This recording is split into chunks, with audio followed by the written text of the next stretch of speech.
Now then YouTube, I'm the Toffman, and welcome back to my complete guide to Thaumcraft? Thaumcraft 4.2. And we are back today, guys. I'm going to show you the different items that are involved in Thaumcraft 4.2 and how to use them, and basically what's going on with them. So, as you can see, I'm still in my little test world that I've got going on for my Thaumcraft and Britannia Unite series, which features Thaumcraft 4.2 in a Let's Play kind of fashion. Now, okay guys, we've gone through the basic information, the things that have changed really within Thaumcraft 4.2. In my previous video, if you haven't seen that, make sure you go ahead and give that a watch, because that is fundamental changes to the way that Thaumcraft works if you are used to previous versions of Thaumcraft. Moving on, we are going to move on to the next tab, which is Thaumaturgy, and the new items that's been involved with this particular tab. Now, looking around, it doesn't seem that much has been added. However, the stuff that has been added, and I'm just about to get to that, guys, this stuff up the top here, harnessing Vs and the Vs charging relay, my goodness, those things change the way that you will use Thaumcraft 4.2, and I love the way that this works. So, we're going to start, first and foremost, with harnessing Vs, and then we'll move on to the Vs charging relay in this video. Okay guys, I think this is the one thing that people want to see the most, so that's why I'm going to get this done first, so that you guys can actually start messing around with this system earlier. So, harnessing Vs and using the Vs charge relay and all of its business that comes along with it. Without Vs nodes, thaumaturgies would not be able to perform the simplest of tasks, but the nodes themselves have several limitations that make their use impractical for extensive operations. Foremost amongst these limitations is the fact that they are easily depleted, and it takes quite some time for them to once again gather energy from the mystical source they are connected to. You think you may have found a way around this limitation. In effect, nodes are tiny gateways to mysterious fonts of mystical energy around which the energy slowly accumulates in the form of Vs. The gateway is so small that only a tiny amount of energy leaks into our reality. By levering open this doorway, you can cause Vs to pour forth in a torrent. This is even more dangerous than it sounds, however, and careful steps must be taken during the entire process. Don't worry guys, I will go through this step by step once I've actually read all this. Firstly, the node needs to be stabilized during the entire process. Once this is done, you need to craft and place a node transducer above the node.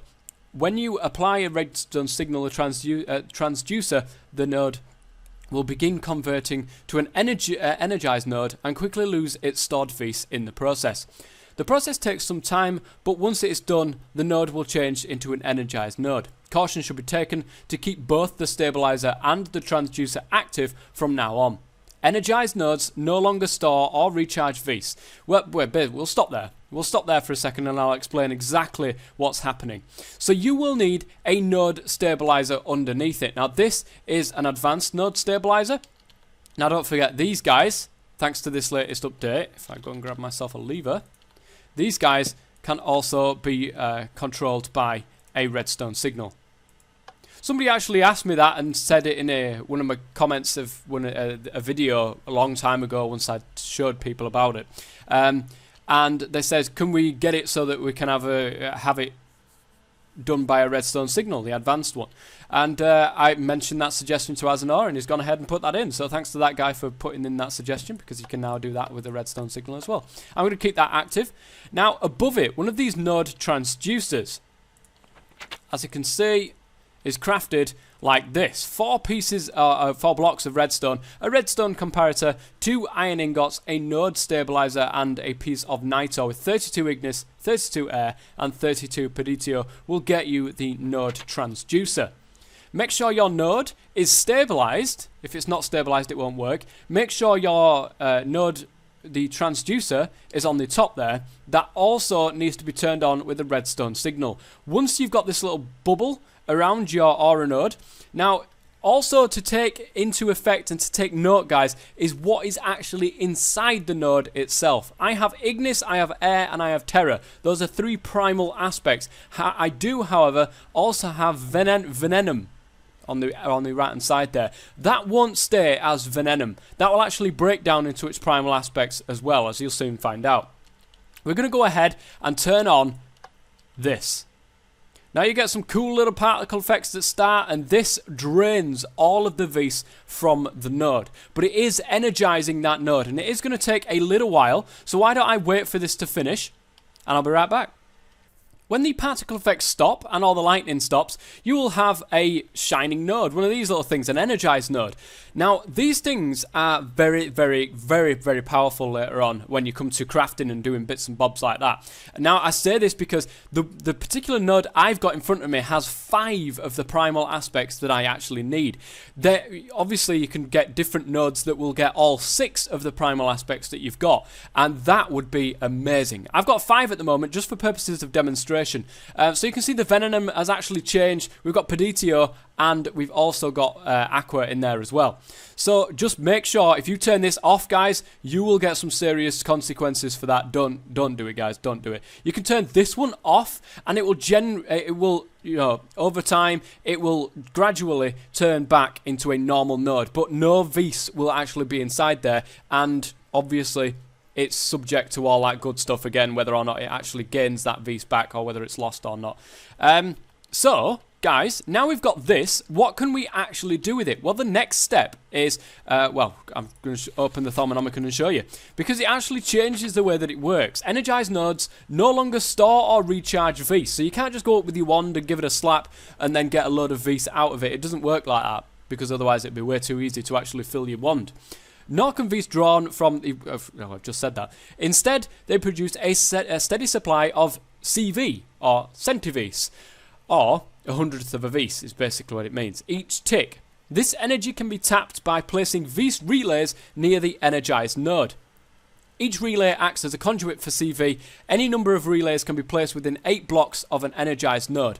Relays also transfer energy to each allowing you to create a network that vis relays to anything that needs it, like an Infernal Furnace. I've got one set up there for you guys to see. Relays use a branching system, so each relay can have one source, either another relay or an energized node, but may have multiple child relays that branch off it. Let's go do a quick example of that right now. So basically, whoops, I haven't actually showed you the recipe for this thing. Here, we need 4 iron ingots and a brand new balanced shard in an arcane workbench. 8 ignis and 8 order. How you get this? Well, you need to put in a fire shard and 5 different primal aspects of the one that it's not. So in other words, if you use a water one, you've got 5 primal aspects of the ones that aren't water, and so on and so forth. And that will give you a balanced shard.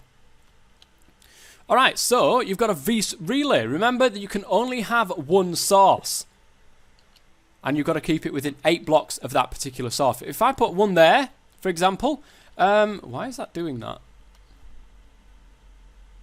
Unless it's... Oh, that is strange. Huh. Okay, that was me just misreading what it actually said. The relays can have only one source. In other words, where it's coming from. And where it sends that source to can be multiple. Let me just go ahead and put one there, there, and there, so you can see. So this guy here has one source, which is this one. But it can have multiple different child ones. So in other words, one there, and one there. That's basically what that means.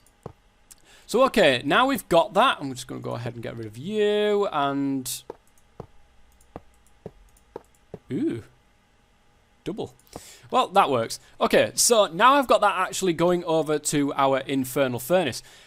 How do you use this? How do you actually get the ignis from this over here and into the Infernal Furnace? Well, the Infernal Furnace has to have something to do first, so let's go and get some iron clusters. I'm just going to go ahead and chuck all them in there. Boosh. Into there. And there we are. You can see it now, guys. You can see it. The vis relay, this thing, is going all the way across with ignis. And you can see these little particle effects going into the top of the Infernal Furnace. Now, just look at how fast that is actually going there. That is mental fast right there. Mental fast. But that's basically how you use it. And it really is basic how you actually use this. And it's tapping from that, the ignis, and just putting it straight into the Infernal Furnace and making it work a lot faster, which is great. If I went ahead and took that off, So it's got no Ignis anymore. I think has it finished? No, it hasn't finished. It's just got no it's got no Ignis to work. You can see it's a lot slower. There we go. Look at that. And that's basically how you use it, fundamentally how you use the Vs relay system. So with all these Vs relays kicking around, how do you actually separate these different things? Say for example, you've got some close together because it's got an 8-block radius, and that's pretty long to keep things apart.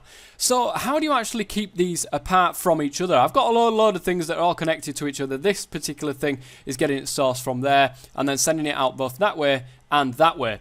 Our thing has finished, by the way. We've got just over 2 stacks and a load of iron nuggets as well from a full stack of those clusters. So, if we were to put some more in there, it will go ahead and carry on, and all of the stuff will come through here, and then all of this will end up as Ignis. Well, how do we stop this from happening? How do we branch off different ways? Let me just go ahead and set this up a little bit better, in all honesty. Oops. And that there. So Ignis will come along here, it'll go to there, and it'll go into there. How do we stop it from actually connecting to that? Well, it's like that, or we can use shards, and we can use different colours. So, for example, this one, I don't want it connecting to anything else. I want it to just connect to its partners. These things are going to be Ignis there. And earth shards, I'm going to want to put this way. And that is a really good way of doing it. Now, you could do it the other way like what I did and just separate them and have it like that. Or, you can do it like that. If I went ahead and put a green one on here, it will connect to the green one, and it will not connect to the other ones that are around it. It's just an easier way of separating the ones. Now, it doesn't mean that Ignis is going to go through there, and only Ignis is going to go through there. It doesn't filter things like that. It's just basically to separate the lines. That's all. It's just to separate the lines. That's all. So there you go. And I love these little colours, guys. I really love the little colours. All the little details that come into Thaumcraft is how it is the main reason of why I love it. So, ew, I don't want to do that. And there you go. If we went ahead and got some more clusters now. Come on. Why are you not coming up? You can do it! You can do it! It's not doing it. It's not doing it. Oh, I seem to have broken something.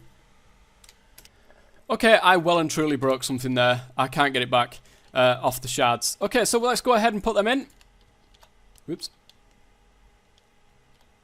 And there we go. The Ignis is coming along here, as you can see, and not touching these lines whatsoever, which is fantastic.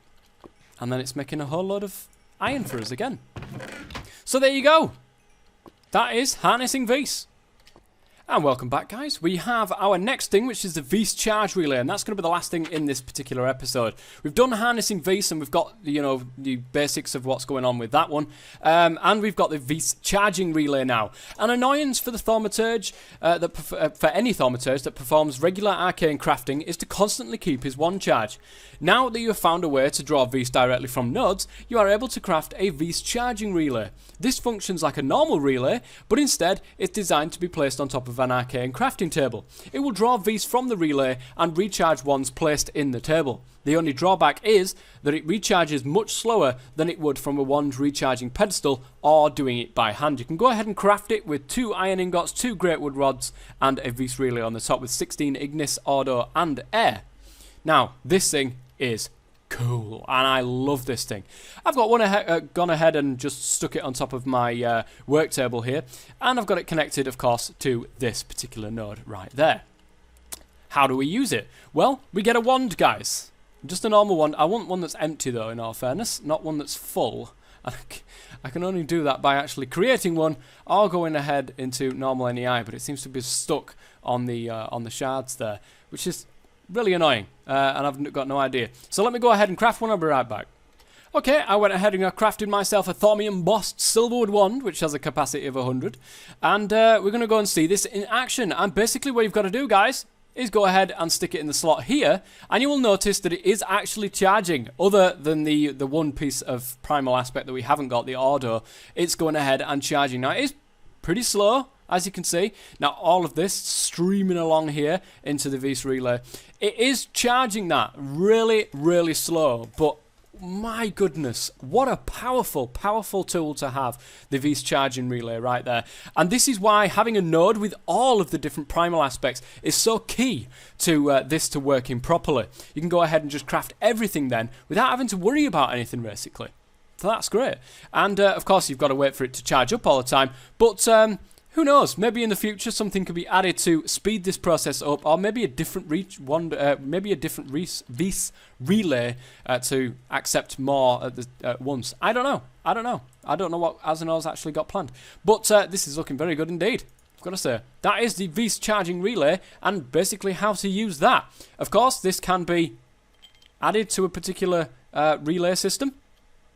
Even though that's, mind you, that's actually got the same child, so no, it won't take it from that source. But if I went ahead and added one there, it of course connects that way.